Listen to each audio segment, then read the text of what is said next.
Welcome back friends. আজকে আমরা 20 সংক্ষিপ্ত উত্তরধর্মী প্রশ্নগুলো করব। তো চলো এক একটা দেখা যাক। 20 এক একটা কী বলছে যে একটি লম্ববৃত্তাকার চৌমাকৃতি স্তম্ভের বক্রতলের ক্ষেত্রফল 264 বর্গমিটার এবং আয়তন 924 ঘনমিটার হলে স্তম্ভের ভূমির ব্যাসার্ধের দৈর্ঘ্য কত হিসাব করে লিখি। ঠিক এইরকমই প্রশ্ন ছিল 10এরটা, কোশ্চেন নাম্বার 10। ঠিক আছে, বক্রতলের ক্ষেত্রফল এবং আয়তন বলা ছিল। সেম প্রশ্ন এখানেও, যে তাদের বক্রতলের ক্ষেত্রফল বলা আছে এবং আয়তন বলা আছে। এখান থেকে আমাদেরকে কি নির্ণয় করতে হবে? ভূমির ব্যাসার্ধের দৈর্ঘ্য নির্ণয় করতে হবে। তাহলে এখানে প্রথমে আমরা ধরব যে ব্যাসার্ধের দৈর্ঘ্য আর এবং উচ্চতা এইচ। তাহলে ধরি ব্যাসার্ধের দৈর্ঘ্য আর মিটার এবং উচ্চতা এইচ মিটার। ঠিক আছে, তাহলে এখানে আমরা দুটো সম্পর্ক পাবো। বক্রতলের ক্ষেত্রফল বলেছে, তাহলে 1 নম্বর সম্পর্ক কি পাবো? 2 পাই আর এইচ। এইটার মান কত পাবো? 2 পাই আর এইচ, মানে বক্রতলের ক্ষেত্রফল 264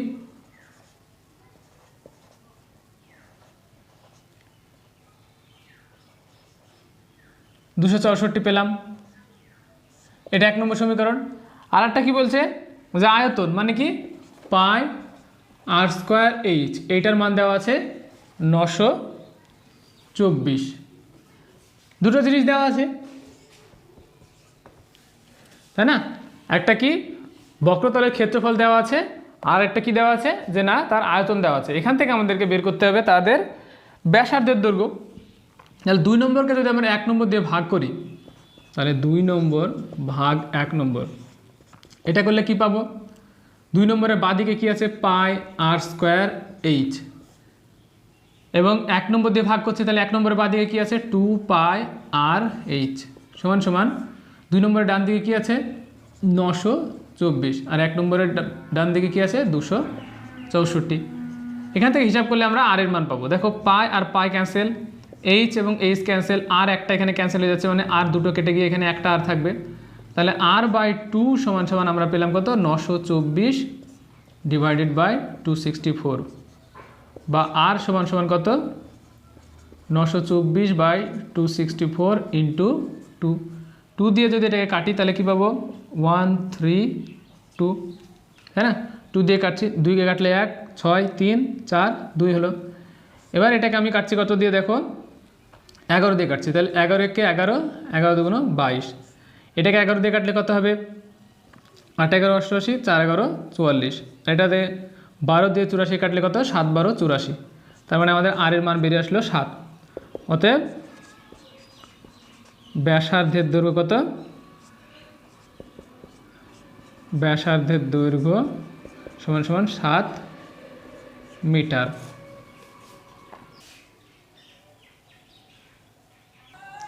এবার দেখো 20-2 20-2 কি বলছে? একটি লম্ববৃত্তাকার চোঙের বক্রতলের ক্ষেত্রফল সি বর্গ একক, ভূমির ব্যাসার্ধের দৈর্ঘ্য আর একক এবং আয়তন ভি ঘন একক হলে সি আর বাই ভি এর মান নির্ণয় করতে বলছে। এখানে কি দেওয়া নেই? উচ্চতাটা দেওয়া নেই। এখানে উচ্চতাটা দেওয়া নেই। একটি লম্ববৃত্তাকার চোঙের বক্রতলের ক্ষেত্রফল সি বর্গ একক বলা আছে, ভূমির ব্যাসার্ধটাও বলা আছে আর একক, এবং আয়তনটা বলা আছে কি ভি ঘন একক। এটা হলে সি আর বাই ভি এর মান কত সেটা লিখি। তাহলে উচ্চতাটা দেওয়া নেই, ধরি উচ্চতাটা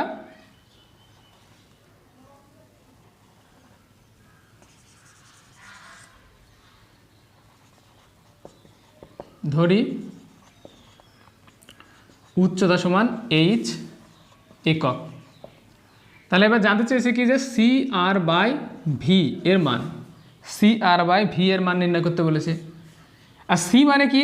সি মানে বক্রতলের ক্ষেত্রফল, ব্যাসার্ধের মানও আর দেওয়া আছে। সি মানে কি? বক্রতলের ক্ষেত্রফল। বক্রতলের ক্ষেত্রফল মানে কি? 2 পাই আর এইচ, তাই না? 2 পাই আর এইচ হলো কি? বক্রতলের ক্ষেত্রফল। সি এর মান, সি মানে কি দেওয়া আছে এখানে? বক্রতলের ক্ষেত্রফল, এবং তার সঙ্গে আর গুণে আছে, এই আর তো গুণে আছে। আর ভি মানে কি? ভি মানে তার আয়তন, ভি হলো তার আয়তন। আয়তন মানে কি? পাই আর স্কোয়ার এইচ, আয়তন মানে পাই আর স্কোয়ার এইচ। এইটা হিসাব করলে কত হবে সেটাই আমাদের উত্তর। তাহলে এইচ আর এইচ ক্যান্সেল, এখানে দুটো আর এখানে দুটো আর ক্যান্সেল, পাই আর পাই ক্যান্সেল, তার মানে সি আর বাই ভি সমান সমান হলো 2। ঠিক আছে, সি কি বলেছিল বক্রতলের ক্ষেত্রফল, তাই সি এর পরিবর্তে লিখলাম কি আমরা 2 পাই আর এইচ, বক্রতলের ক্ষেত্রফল যেটা হয়, উচ্চতা আমরা এইচ ধরেছি। তারপরে কি ভি এর মান কি, ভি মানে কত এখানে বলা আছে যে আয়তন, তার মানে পাই আর স্কোয়ার এইচ। ঠিক আছে, এখান থেকে হিসাব করে আমরা পেলাম কি 2 সি আর বাই ভি এর মান। এবার দেখো কোশ্চেন নাম্বার 3, একটি লম্ববৃত্তাকার চোঙের উচ্চতা 14 সেন্টিমিটার এবং বক্রতলের ক্ষেত্রফল 264 বর্গমিটার হলে চোঙটির আয়তন কত? উচ্চতাটা বলা আছে 14 সেন্টিমিটার এবং আমাদের দরকার হয় কি উচ্চতা এবং ব্যাসার্ধ দরকার হয়, ব্যাসার্ধটা কিন্তু এখানে বলা নেই। ক্ষেত্রফল বলা আছে বক্রতলের, সেখান থেকে আমরা ব্যাসার্ধর মান নির্ণয় করতে পারবো। তাহলে ধরি ব্যাসার্ধটা কত, তাহলে ধরি ব্যাসার্ধ সমান আর সেমি। তাহলে প্রশ্নানুসারে কি বলা আছে, প্রশ্নানুসারে বলা আছে যে বক্রতলের ক্ষেত্রফল মানে 2 পাই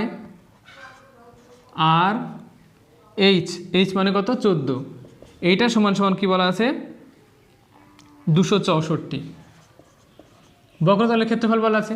আর বক্রতলের ক্ষেত্রফল সূত্র কি 2 পাই আর এইচ, এখান থেকে আমরা আর এর মান নির্ণয় করতে পারবো 2 × 22/7 ইন্টু আর ইন্টু 14 সমান সমান 264, বা 7 দিয়ে এটা কাটলে কত হবে 2, তাহলে আর সমান সমান কত 264/2 × 22 × 2, এদিকে 3টে গুণে ছিল, এদিকে 3টে ওটা ভাগে আসলো। ঠিক আছে, এবার 11 দিয়ে কাটলে কত 11 × 2 = 22, আর এটা কত কাটলে, আর এটা কাটলে কত হবে 11 × 2 = 22, 4 × 11 = 44, তাহলে 2 দিয়ে কাটলে এটা কত হবে 12, আবার 2 দিয়ে কাটলে এটা 6, আবার 2 দিয়ে কাটলে এটা 3, তাহলে আর এর মান কত আসলে আমাদের 3। আর এর মান কত পেলাম আমরা, ব্যাসার্ধের মান কত পেলাম আমরা 3, এবং চোঙটির আয়তন জানতে চেয়েছে। অতএব চোঙটির আয়তন পাই আর স্কোয়ার এইচ মানে কত 14, এত ঘন সেমি, সমান কি 22/7 ইন্টু 3 ইন্টু 3, 3 স্কোয়ার মানে 3 × 3 আর 14, তাহলে 7 × 2 = 14 ঘন সেমি। তাহলে এখানে 3 থেকে 9, 9 × 2 = 18, তাহলে 22 × 18 ঘন সেমি। তাহলে এটা এবার 22কে আমরা 18 দিয়ে গুণ করবো, 8 × 2 = 16, 6 আর থাকলো 1, 8 × 2 = 16 আর 1 = 17, তাহলে কত পেলাম আমরা 396 ঘন সেমি। তাহলে ওই লম্ববৃত্তাকার চোঙটার আয়তন কত হলো 396 ঘন সেন্টিমিটার। এবার দেখো 20-4-টা, দুটি লম্ববৃত্তাকার চোঙের উচ্চতার অনুপাত 1:2, ভূমির পরিধির অনুপাত 3:4 হলে তাদের আয়তনের অনুপাত লেখো। আয়তনের অনুপাত বের করতে হবে, তার মানে সেখানে আমাদের কি দরকার, আয়তনের জন্য উচ্চতা এবং ভূমির ব্যাসার্ধ দুটোই দরকার, কিন্তু এখানে শুধু উচ্চতা দেওয়া আছে, ভূমির ব্যাসার্ধটা নির্ণয় করতে হবে পরিধির অনুপাত দেওয়া আছে সেখান থেকে। ঠিক আছে, তাহলে পরিধির অনুপাত 3:4 বলা আছে, সেখান থেকে আমরা ব্যাসার্ধের অনুপাত নির্ণয় করব। তাহলে প্রথমে ধরি ভূমির ব্যাসার্ধ যথাক্রমে ক্যাপিটাল আর এবং স্মল আর। ঠিক আছে, ক্যাপিটাল আর একক এবং স্মল আর একক। তাহলে এখান থেকে আমরা পাবো কি, শর্ত অনুসারে কি পাবো, যে ভূমির পরিধির মান বলা আছে এখানে, পরিধির অনুপাত। তাহলে ভূমির পরিধি, একটা বৃত্তের পরিধি কি হয়, একটা বৃত্তের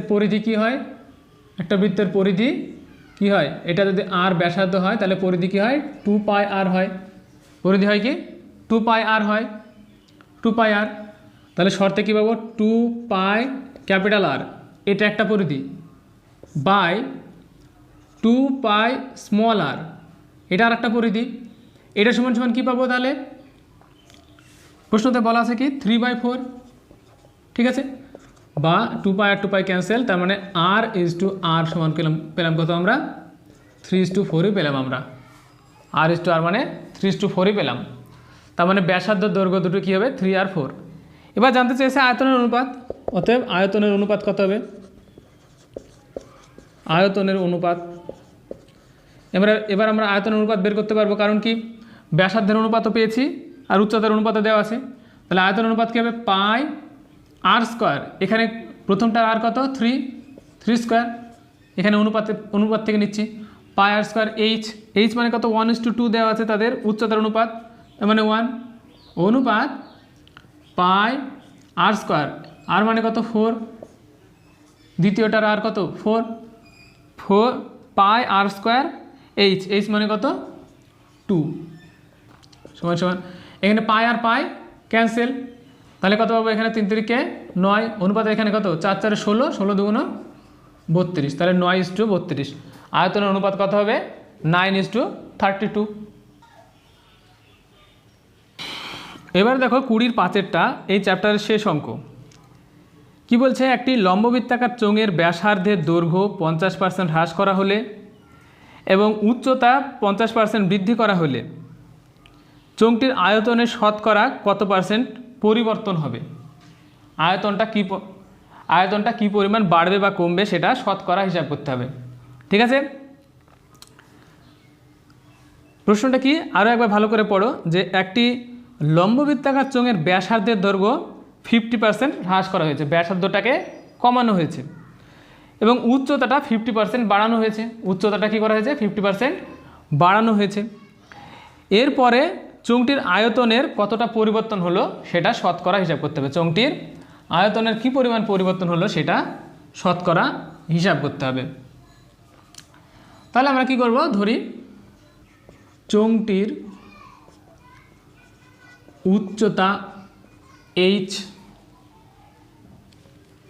একক এবং ভূমির ব্যাসার্ধ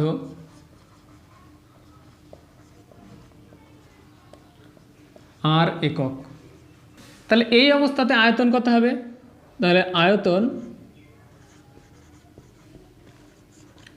প্রথমে আয়তনটাকে আমি V1 ধরছি, ঠিক আছে, আয়তন সমান কী হবে, পাই আর স্কোয়ার এইচ ঘন একক, মানে এই অবস্থাতে আয়তনটা কী হবে, পাই আর স্কোয়ার এইচ ঘন একক। এখন ব্যাসার্ধটাকে 50% কমানো হয়েছে, তাহলে পরিবর্তিত ব্যাসার্ধ যা ছিল আর ছিল তাকে 50% কমানো হয়েছে, মানে আর এর 50% কমানো হয়েছে, 50% মানে কত 50/100, পার্সেন্ট মানে কি 50% মানে 50/100, এতটা কমানো হয়েছে, আর ছিল সেখান থেকে কমানো হয়েছে কত, আর এর 50% কমানো হয়েছে, ঠিক আছে, এত একক, তাহলে এটা হিসাব করলে আমরা কত পাবো, আর মাইনাস এটা কাটলাম, তাহলে এটা কত পাবো 2, তার মানে r/2, ঠিক আছে, লসাগু করলে কত পাবো, এখানে 2 পাবো, 2r - r সমান সমান r/2 একক, ঠিক আছে। তার মানে এখন ব্যাসার্ধ কী হয়েছে, r/2 অর্ধেক হয়েছে, অর্ধেক করা হলো মানে কি, এখানে আমরা এইভাবে লিখলাম, ব্যাপারটা কি সরাসরি আমরা লিখতে পারতাম r/2, আর থেকে r/2 হয়ে গেছে, অর্ধেক হয়েছে মানে। এবার পরিবর্তিত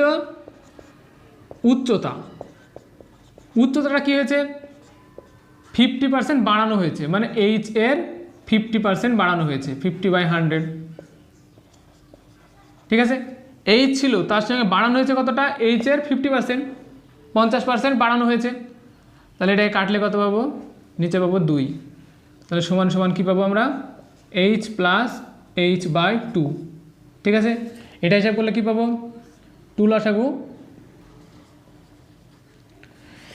এবার এটা হিসাব করলে কী পাবো, 2 লসাগু করলাম, তাহলে 2h + h সমান 3h/2 একক, ঠিক আছে, 3h/2 একক। তাহলে এখন পরিবর্তিত ব্যাসার্ধ ওইটা আর পরিবর্তিত উচ্চতা এটা হলো আমাদের। এখন আয়তন কত হবে? আয়তন কত হবে? আয়তন V2 ধরছি আমরা। আয়তন কত হবে? পাই আর স্কোয়ার মানে কি r/2 স্কোয়ার এবং h মানে 3h/2 এত ঘন একক। এটাকে যদি একটু সিম্পলিফাই করি তাহলে কি পাবো আমরা? পাই আর স্কোয়ার এইচ ইন্টু উপরে এখানে 3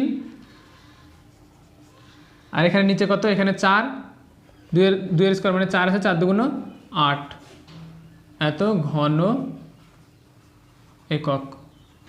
তাহলে প্রথমে আয়তন ছিল কত? পাই আর স্কোয়ার এইচ। পরবর্তীতে আয়তন কত হলো? পাই আর স্কোয়ার এইচ ইন্টু 3/8। দেখো এই যে 3/8 দিয়ে গুণ করা মানে কি পাই আর স্কোয়ারের মান আগেকার তুলনায় কম হয়ে গেছে, তাই না? তার মানে পরবর্তীতে আয়তনটা কি হয়েছে? কমে গেছে। তো যদি এই ভগ্নাংশটা অপ্রকৃত ভগ্নাংশ হতো তাহলে এই সংখ্যাটা বাড়তো, মানে কি উপরে লবে যদি বেশি থাকতো, হরে যদি কম থাকতো তাহলে মানে এই সংখ্যাটা বেশি হতো। যেহেতু ছোট সংখ্যা দিয়ে, একের থেকে ছোট সংখ্যা, তো এটা একের থেকে ছোট সংখ্যা দিয়ে গুণ করা মানে কি পাই আর স্কোয়ারের মান এখানে তো এই অ্যাকচুয়ালি আয়তনের মান কমে যাচ্ছে। তাহলে আয়তনের পরিবর্তন কত? অতএব আয়তন কমলো কতটা?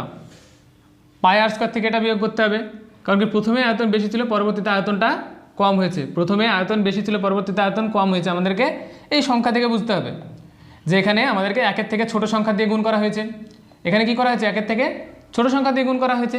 তার মানে আয়তনটা এইখানে পাই আর স্কোয়ার এইচ ছিল, এখানেও পাই আর স্কোয়ার এইচ ছিল, কিন্তু একের থেকে ছোট সংখ্যা দিয়ে গুণ করা হলো মানে কি অ্যাকচুয়ালি আয়তনটা কমে গেছে। তাহলে কি পরিমাণ আয়তন কমলো? যে পাই আর স্কোয়ার এইচ থেকে আমরা পাই আর স্কোয়ার এইচ 3/8টা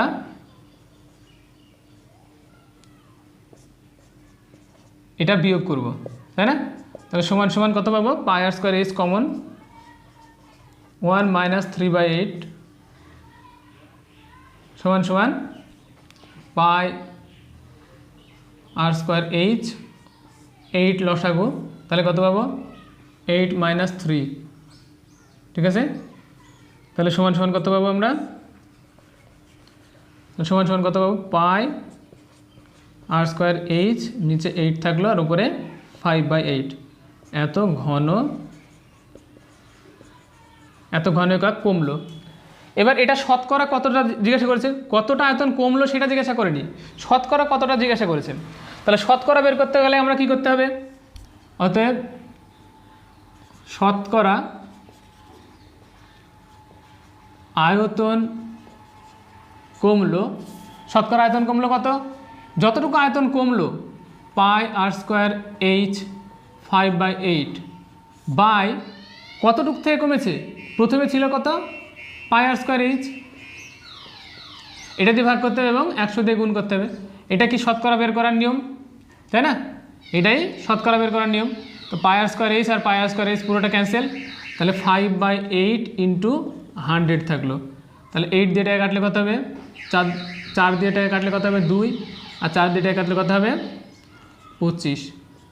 তাহলে 5 × 25 125/2, তার মানে 6 দুগুণ 12, 2 দুগুণ 4, 1/2, তাই না? শতকরা তাহলে আয়তন কমলো কত? 62.1/2। তাহলে এটাই উত্তর আমাদের 62.1/2। বা কেউ যদি লিখে আয়তন কমলো তাহলে তখন 62.1/2% লিখতে হবে। যদি লিখে শুধু আয়তন কমলো তাহলে 62.1/2%। আর আমরা লিখেছি শতকরা আয়তন কমলো, তাহলে 62.1/2, এতটুকু আমাদের উত্তর। তাহলে আমরা প্রথমে উচ্চতা ধরেছিলাম এইচ এবং ব্যাসার্ধ আর। আয়তন তাহলে কি আসলো সেখান থেকে? পাই আর স্কোয়ার এইচ ঘন একক। আর ব্যাসার্ধের পরিবর্তন 50% ব্যাসার্ধ কমানো হচ্ছে, তাহলে ব্যাসার্ধ পেলাম আমরা কত? r/2। পরিবর্তিত উচ্চতা কি করা হচ্ছে? 50% বাড়ানো হচ্ছে, তাহলে সেখান থেকে এইচের 50% অ্যাড করা হলো এইচের সঙ্গে, তাহলে এইচের সঙ্গে এইচের 50% অ্যাড করলে আমরা পেলাম কত? 3h/2। তাহলে পরিবর্তিত আয়তন কত হবে? পাই আর স্কোয়ার এইচ, তার মানে এইটা পেলাম আমরা আয়তন। এখানে দেখছি পাই আর স্কোয়ার এইচের সঙ্গে একের থেকে ছোট সংখ্যার গুণ, তার মানে এইটা আসলে এই টোটাল আয়তনটা আসলে পাই আর স্কোয়ারের থেকে কম হয়ে গেছে এটা। তাহলে আমরা প্রথমে নির্ণয় করলাম আয়তন কমলো কতটা, আয়তন কমলো এতটা, আয়তন কমলো পাই আর স্কোয়ার এইচ ইন্টু 5/8 পরিমাণ আয়তন কমলো। শতকরা বের করার জন্য কি করতে হয়, যে পরিমাণ কমলো বা বাড়লো সেইটাকে কি পরিমাণ থেকে কমলো বা বাড়লো, মানে মূল যেটা ছিল, এই যে মূল, এই মূলটা দিয়ে ভাগ করতে হবে এবং 100 দিয়ে গুণ করতে হবে, তাহলে আমরা শতকরা পেয়ে যাব। সেখান থেকে আমরা শতকরা বের করলাম। শতকরা বের করাটা যারা বুঝতে পারলে না, শতকরা বের করার জন্য কি পদ্ধতি অবলম্বন করতে হয়, শতকরা কী জিনিস, শতকরা কিভাবে হয়, হ্যাঁ শতকরার প্রয়োগ কী, এইগুলো সম্পর্কে আরেকটা ভিডিও তৈরি করা আছে, সেটা তোমরা দেখতে পারো। সেই ভিডিওটা দেখলেই শতকরা কীভাবে নির্ণয় করতে হবে তোমাদের একদম কনসেপ্ট ক্লিয়ার হয়ে যাবে। আশা করি এই ভিডিওটা ভালোই বুঝতে পেরেছো তোমরা। আর আজকের ভিডিওতে এই পর্যন্তই। আশা করি একটা লাইক করবে এবং চ্যানেলটা সাবস্ক্রাইব করবে। দেখা হবে পরবর্তী ভিডিওতে।